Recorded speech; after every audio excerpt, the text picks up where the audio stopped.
You want to increase your visibility and get your message out there, but you feel unorganized, possibly insecure, and well, that feels discouraging. I've been there, especially when I first started using online marketing and social media to grow my business. So I can relate with all of the feelings about disorganization, not sure if you have all the pieces in place, and I'm here to share with you that it is possible with a little bit of preparation. So let's dive in. Using a project management system to organize content is a lifesaver for those of you who want to grow your brand.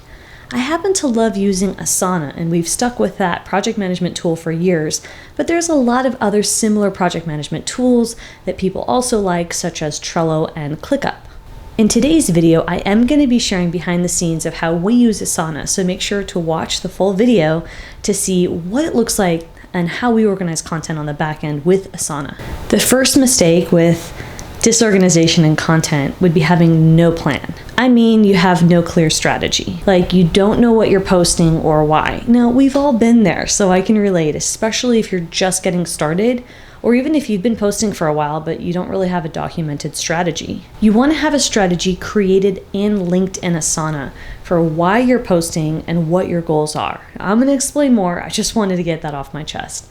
First and foremost, you do need to have somewhat of a strategy, and it needs to be documented. The second mistake to avoid would be no documented process. So a lot of us, we like to have these concepts living in our head about why we're posting online and what we think it means, but if we don't have it written down, it's not only more likely to not happen, but we're likely to forget about it. Because let's be honest, we have a lot going on. So you really want to make sure that you document your content strategy. For example, how does it get done? What's the process? What's the frequency? What does the evaluation process look like when it comes to analyzing the content that you have posted for a consistent amount of time? How does your content become released? So again, writing this down really helps. Here's what it looks like to link your process in Asana. I want to give you that behind the scenes view of how we do it. When it comes to process, we have a task here for podcast, for example, for our content. And then we have a link to our SOP in addition to instructions for this template that can easily be duplicated. These are the associated tasks that need to be assigned to our team. So when you link over to the SOP here, you'll see that there is a process. There's broken down estimated time, video walkthroughs, and then how to do the entire process from A to Z with associated links where we have access to a spreadsheet with all of the titles and information to further organize all of our guest and host information.